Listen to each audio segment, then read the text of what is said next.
Cyberstorm Access is the latest core set in the Yu-Gi-Oh! TCG, and with it brings a variety of powerful cards for both new archetypes and older strategies. Of course, most notably is the support for the archetypes of the Fallen of Albaz lore, but more interestingly is the way the support we received for an Arc 5 classic, Superheavy Samurai. The OCG has been using the latest support for this deck in a myriad of ways, skyrocketing it to the tops of the charts, but can it be the same for the TCG?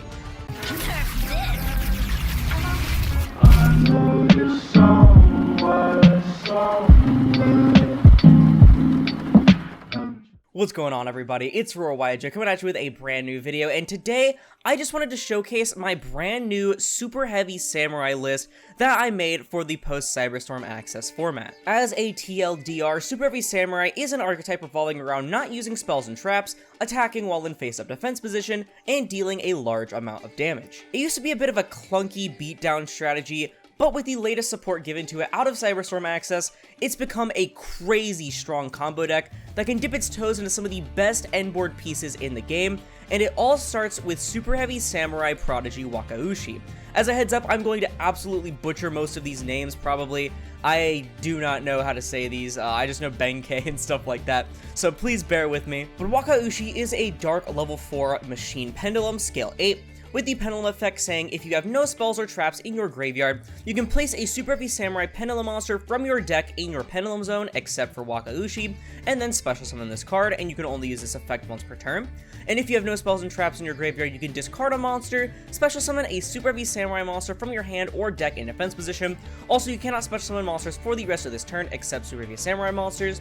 And if this card is used as Synchro material and added to the extra deck face up, you can place this card back in your pendulum zone, and you can only use each monster effect of Superheavy Samurai Prodigy Wakaushi once per turn. Yeah, so we heard you liked Monkey Board, so we just made Monkey Board and injected it with crack cocaine and then gave it to a subpar beatdown deck. Wakaushi is just such a stupid card. So first off, the first effect, again, for the pendulum effect is literally just a Monkey Board, but it can't even be ashed because it places from deck instead of searching.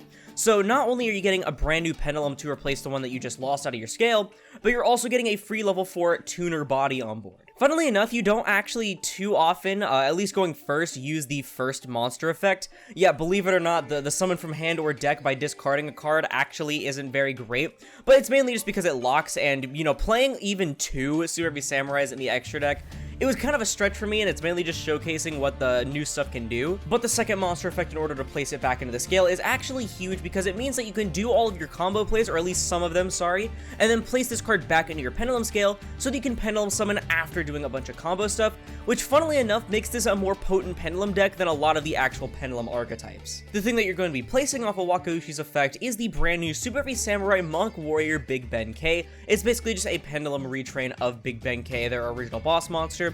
It has the pendulum effect saying if you control a Superheavy Samurai monster, you can add a Superheavy Samurai Soul monster from your deck to your hand. And for the monster effect, if you have no spells or traps in your graveyard, you can send a original Big Benkei from your hand or deck to the graveyard, and if you do, special summon this card from your hand. And then it also has the same effect to place it back into the pendulum scale if used as Synchro material. So admittedly, I don't even play Big Benkei, and most lists aren't going to be playing Big Benkei either. Big Benkei kind of sucks. So the monster effect isn't going to really come up, but the pendulum effect is so damn strong because the Superheavy Samurai Soul monsters that you have at your disposal are some of the most powerful cards in the entire deck. Basically, Wakaushi will summon itself, place the Big Benkei into your scale, and then the Big Benkei's effect is now live to add a Superheavy Samurai Soul, and that will start all of your combos. Next is the new Superheavy Samurai Bike. This is such a simple but really strong card. If you have no background in your grave, you can discard it to add any Superheavy Samurai monster from your deck.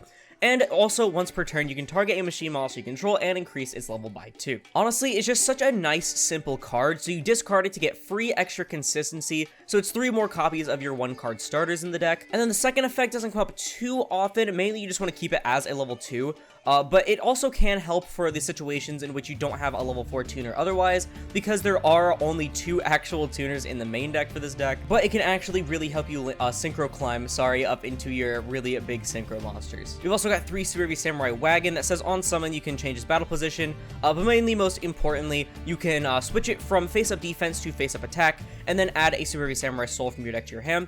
It's basically a slower Big Benkei, but it's something that you can use later on in your combo, and because your Soul soul effects are, as you're gonna see, really important and not once per turn. It just ends up being a really good late turn searcher. Superheavy Samurai Scales is good for going second because it says if your opponent controls 2 or more monsters and you control no monsters, you can special it from hand.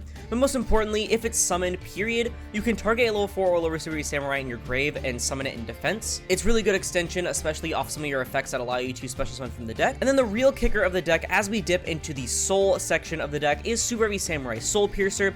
So they have another gimmick that I didn't really mention, and that's the Superheavy Samurai Soul cards, allowing themselves to equip to your Superheavy Samurai monsters from hand or field, and then giving them certain effects on top of that. Soul Piercer, for example, gives them piercing, I guess, but those effects don't really matter. What really matters is their effects on top of those, and Soul Piercer, for example, says if it's sent from field to the graveyard, this includes a spell and trap zone, you can add any Superheavy Samurai monster from your deck to your hand except another Soul Piercer. Keep in mind, there is no hard once per turn restriction on this card, so basically a lot of your turns are just going to revolve around looping this card as many times as you possibly can, especially because a lot of the soul monsters end up just being free special summons. We also have Superheavy Samurai Soul Peacemaker, so all of them have the effect to equip from hand or field, and then they have an additional effect at least, and then also they have like a third effect, so it's equip, special effect, and then usually a third effect that involves special summoning itself. Soul Peacemaker breaks the mold a little bit though by, instead of special summoning itself, you tribute the monster that it's equipped to special any Superheavy Samurai from your deck. So the tribute does seem like a bit of a lofty cost, but it actually helps put their Link 1 in the graveyard that otherwise can't be used as Link material, so it ends up being a bit hard. So it sets up your Savage plays a little bit better, but it's also the easiest way to get access to things like Superheavy Samurai Scales directly from your deck. Soul Gaia Booster is one of the newest cards that they got, and simply it can equip, special summon itself, and also whatever it's equipped to is treated as a tuner. This is again really good because they only have 2 tuners in the main deck, or at least in this build. All of the other tuners just are kind of underwhelming or don't work with the new playstyle of the deck. So Soul Gaia Booster in a pinch can end up giving you a really easy synchro play. Soul Claw, it's there because it can be searched off Ancient Gear box. Soul Horns is a free special summon. And then Superheavy Samurai Spy is one of their newer cards that I haven't seen in any lists myself, but I really like this card. I think it's really silly and goofy. It says if you have no back row in grave, you can special it from hand for free, so at the end of the day, even if you don't use the other effects, it's a free level 1 body. And also, if you have no back row in grave, you can tribute it to target a spell or trap in your opponent's grave, set it to your field, to banish it and release the field. So I really like this kind of, I guess, it's not a secondary gimmick, it's not even really a tertiary gimmick. It's whatever the word for quad version of that is. It's like another gimmick the deck has. A few other cards allow you to steal your opponent's back row, and this is the only one that I ended up playing because, you know, a lot of them are pretty bad. But it can be really useful against certain decks like, you know, Sky Striker, Labyrinth, even Virtual World to get like a Qinglong out of their grave. A lot of decks actually really want to get back row in their graveyard, even like Branded, like one of their targets for Branded Retribution. Like if they activate that, you can like steal it with this. I think it definitely has some applications, but again, at the end of the day, it's still a free level 1 body more than anything else. Therian King Regulus is super searchable and yet another Omni Negate on top of their already Omni Negate filled end board. You have 2 different things in your extra deck that search this card. It's so good. And then Ancient Gear Box is, funnily enough, you used to use it for like deck thinning in certain decks like Earth Machine, but in a deck like this, because you can Pendulum Summon, it just ends up being not only free deck thinning, but it also gives you a free level 4 body, and also it loves to stick directly to my hand, so it's not like it even matters anyway. And again, you can't play any back row in this deck, so it leaves a lot of room for literally any hand traps you want other than like Imperm and like cherries, I guess. So the Bestials aren't really that great anymore. The Bestial count for the list that I initially mirrored a little bit, I've changed a lot since then. But the list I initially mirrored had a bunch of Bestials because it was before Tier got hit. But I'm only playing just the 2 Magnamuts and the 1 Druiswarm now. Really, I'd rather play something else. Maybe I'll put it in like Ghost Mourner or something. But these are still a thing you can play. They can also help with your Synchro plays. And then we have 3 Ash, 3 Bell, 2 Ogre, and 3 Veiler, because why not? Onto the extra deck, Superheavy Samurai Scarecrow is one of the best Link ones in the game. It requires simply a Superheavy Samurai monster. It can't be used as material. While you have no spells or traps in your graveyard, you actually take no battle damage from attacks involving it. And also you can discard a monster to target a Superheavy Samurai in your grave and special it to your zone this card points to in defense position. So this is really good because not only can you link off a Soul Piercer for a free search by going into this card, you can then summon back that Soul Piercer and then go into something else with it. Unfortunately, you can't Link Climb, which I mean, that'd be kind of broken. But you can use that Soul Piercer for a Synchro summon, which will allow you to get another search. Again, you're going to be looping Soul Piercer like anywhere from 4 or more times per turn. And even though you can't use this as Link material, you can still get it in graveyard via other means like Soul Peacemaker, so your Savage Dragon plays are still live. Ballista is there there solely to get access to your Ancient Gear box. It was also there to go for sprite plays back when you played sprite stuff in this deck. If you wanted to play like the Garnet build, that could go into Toad as well, but Elf is banned, so you don't really play that build anymore. But Searching Box is still really nice. Cleavefort Genius is here for a few reasons. So it is a mini towers, which it can actually be really huge. I really like the negation effect. It's actually one of the most powerful of the original like, I guess, legacy support links, because a lot of them were just link 2s, and then also there was a few link 3s, like Curious and stuff like that. But the negation is super good for going second.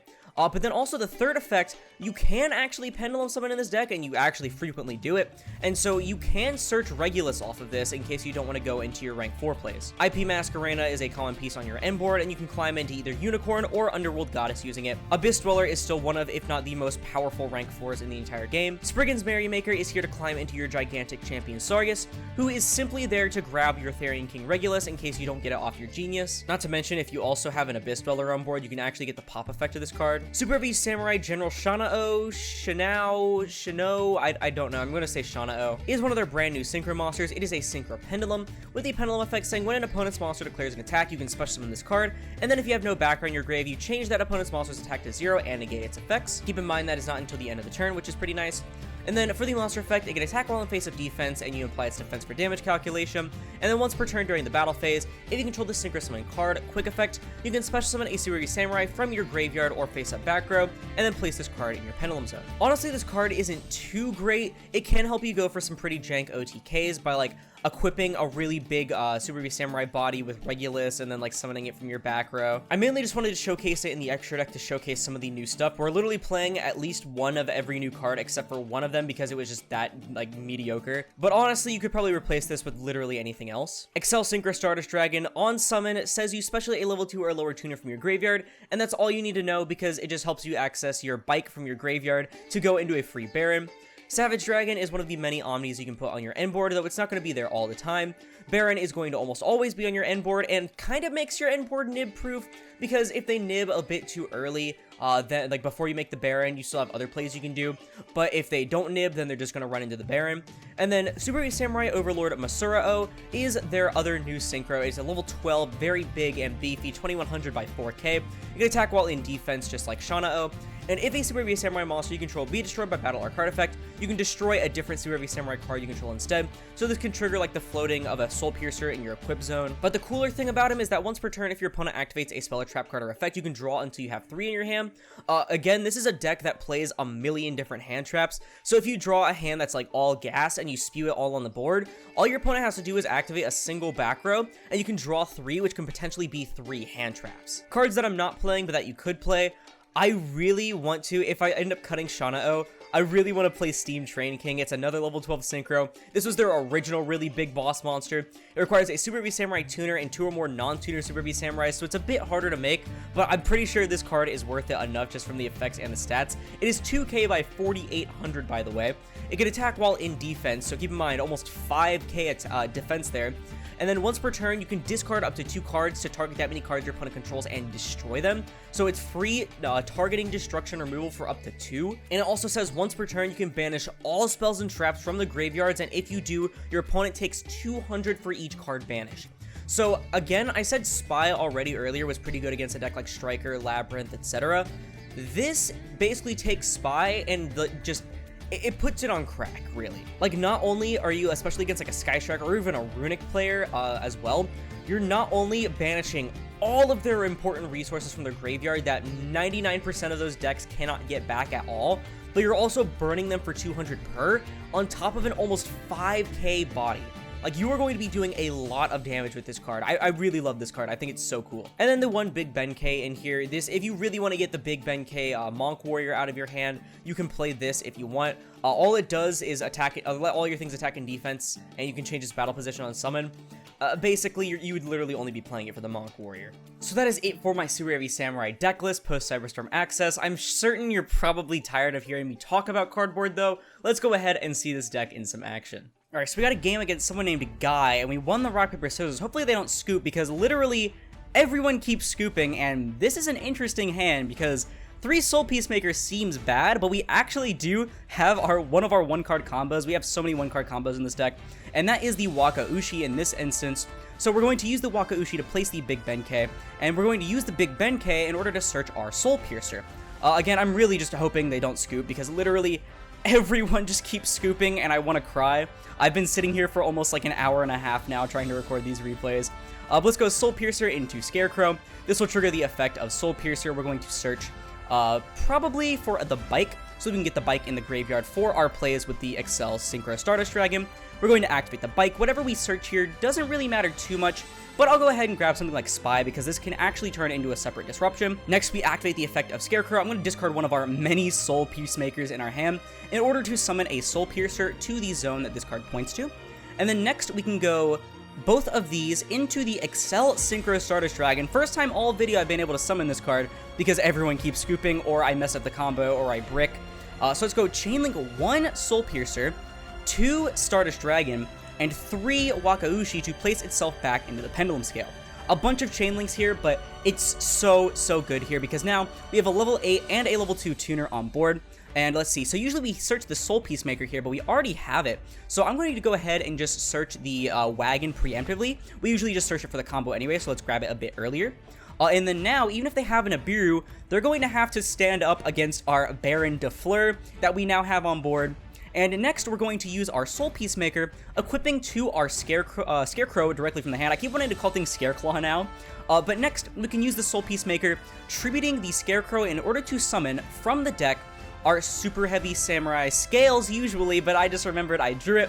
That's actually not a problem though, believe it or not. We still have different things that we can do here. I'm going to actually summon a Wakaushi. So, seems a bit interesting, but summoning the Wakaushi is really nice because it's one of your only level 4 tuners in the deck. So I think next, usually we wait to pen summon, but I'm actually just going to pen summon now. I'm going to use the Scales to summon the Wagon from our hand and the Scales from our hand. So this is going to trigger a few different effects. We're going to trigger the effect of Scales. This is going to target the Soul Piercer in our graveyard to summon it back. And we're not going to use the Wagon, actually. Don't accidentally use Wagon, please. Wagon, you should only use the on-summon effect if it's in attack. So next we're going to use Wagon's effect, placing it into attack position to search for another Super Heavy Samurai. I'm going to grab the Soul Gaia booster this time. Now, the only thing we have left to search is the Soul Horns, because usually we make Ballista. So next, I'm actually going to turn 2 of these, the Wakaushi and the Soul Piercer, into a Borreload Savage Dragon. This is going to go Chainlink 1 Soul Piercer to search, Chainlink 2 Borreload Savage Dragon in order to equip the Scarecrow directly from the graveyard. It's only 1 negate and it doesn't gain any attack, but it's still an Omni negate. Like, really, what more could you ask for? So I'm going to grab the Super Heavy Samurai Soul Horns now, and next up, usually we go into the Ancient Gear Ballista. However, we don't really have the resources in order to facilitate many plays after that because we already Pendulum Summon. So I'm actually going to turn the Wagon and the Scales directly into our Merrymaker. This is going to allow us to go into our gigantic champion Sargus, who is then going to allow us to search for our Therian's King Regulus. And keep in mind, this is our 3rd Omni Negate. I wasn't lying when I said they make a bunch of Omni Negates. Yeah, that's GG. Please don't scoop, bruh. I will cry. I want to showcase the end board. I really just want to showcase the end board. Man. At least I can showcase at least a little bit of what the deck does.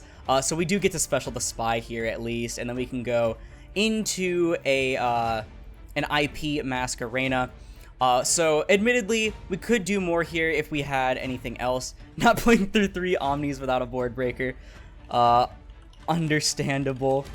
Thanks for at least letting me build.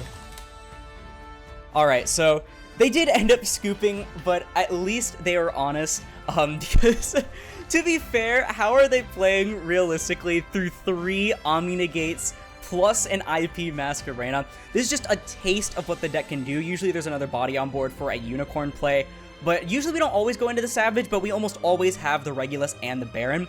This is just, again, one of the little tastes of what the deck can do, and I'm so thankful towards Guy for allowing us to build the board here. Alright, so next up we have a game against someone called Lucas. We get to go first again, which is nice. Let's try to get one more winning replay in, hopefully, before I end up inevitably getting clapped like 80 million more times in a row. I want to get at least 2 winning replays in, and maybe one of my losing replays if I decide to include 3. So this is going to basically be another full combo again if they don't have an Ash Blossom, but it looks like they might. So they probably have an Ash, however, they're just saving it. Admittedly, though, ashing there would probably have been the best bet for them. So I'm going to go ahead and search the Wakaushi, activating the Wakaushi. We're basically going to go for a similar play that we did in our last winning replay. We're going to set up a bunch of different Omni Negates here. Probably not 3, but definitely at least 2, plus some IP plays, maybe a Dweller, stuff like that. So don't accidentally activate the Wakaushi. I keep almost or even accidentally activating the Wakaushi here. I think, yeah, they definitely do have an Ash here. They're using it on the Big Ben K, which is a pretty interesting play, not gonna lie, because I think we still have almost full combo here. The main difference being specifically that we don't have access to the bike, unfortunately.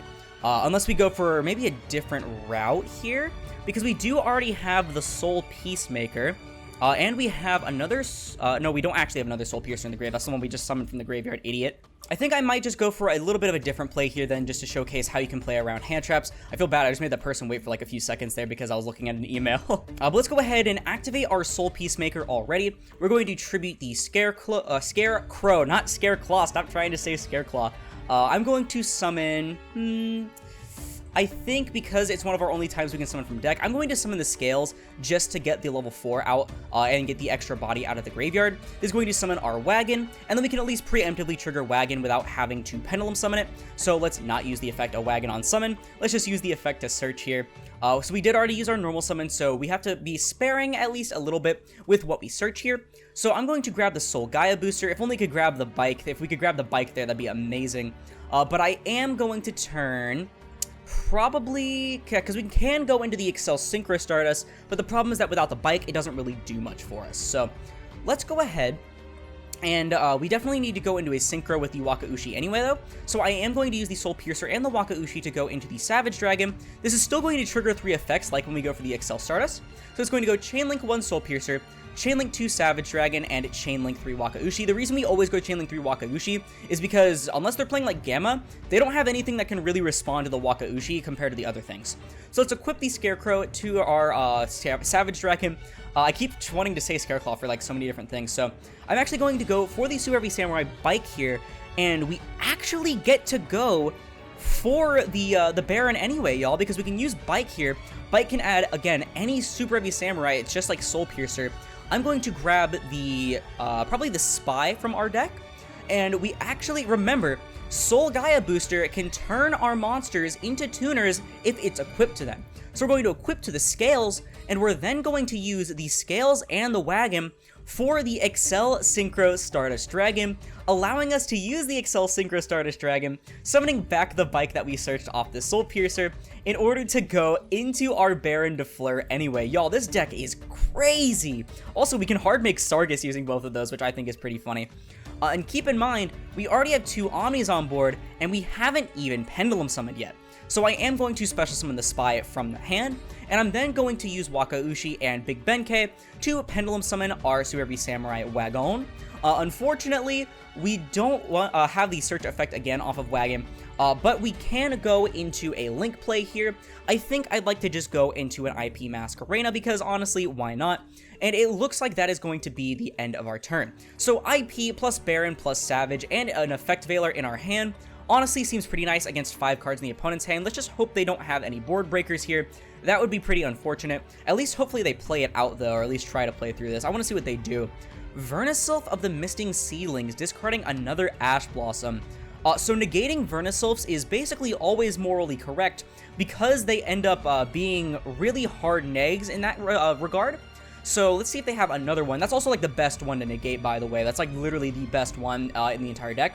I wonder what they're playing though. If it's a Naturia build, it is Naturia. Okay, so they normal summon Rose. I think they accidentally normal summon the wrong thing. They're probably going to try to go for like a Mole Cricket or something, so that's a bit unfortunate. But it looks like that is going to be it for this replay. They didn't put up too much of a fight, admittedly, but I think it's just because they made a little bit of a mistake there. However, again, we did have Effect Veiler, IP, and Baron de Fleur left. This deck can make some crazy end boards. Like, you saw in the last replay, 3 Omni Negates. Like, seriously, that's crazy. Well, y'all, that is going to do it for the replays. I probably only have like 2 or 3 in there. I am not farming any more replays. It's been almost 2 hours because people on EDO Pro are so annoying. But for those that I did include, let me know what you think about them. I'm definitely, as you could probably probably see from the mistakes that I ended up making, I'm not the foremost Super Heavy Samurai player. I'm just playing the deck with the combos that I am aware of and trying to play it in a bit of a free-form combo way in case I don't draw those combos. I think this deck, honestly, especially if you watch a better player use it, I think honestly there's probably going to be Jesse Cotton Bait because he's already playing stuff like ninjas. I think it's a deck that is going to be really awesome to watch play and to play against because it's such an interesting deck in terms of its playstyle, because it can make these really big combo end boards, or it can dial it back a little bit and make a bit more of a conservative one using the in archetype like Masurao and stuff like that. And there's just so much different variety you can have on the end board, even though most of them have multiple Omni Negates on top of them, which is absolutely huge. Oh, by the way, I forgot to mention early in the deck profile, we had an Appaloosa in here. If you want to replace the Shana with Appaloosa, feel free. But other than that, let me know what you thought about the list and the replays and Super Heavy Samurai as a deck, because that's going to do it for the video. If you liked it, please be sure to leave a like, as I'll put this video and the channel into the recommended. And if you like this content and we see more like it, like the rest of my replays, then perhaps consider subscribing, because we're trying to hit 5,000 subscribers by the end of 2023, and it supports the channel more than anything else, plus it's absolutely free. But once again, thank you all so much for watching, and I'll see you in the next one. This is Aurora, signing off.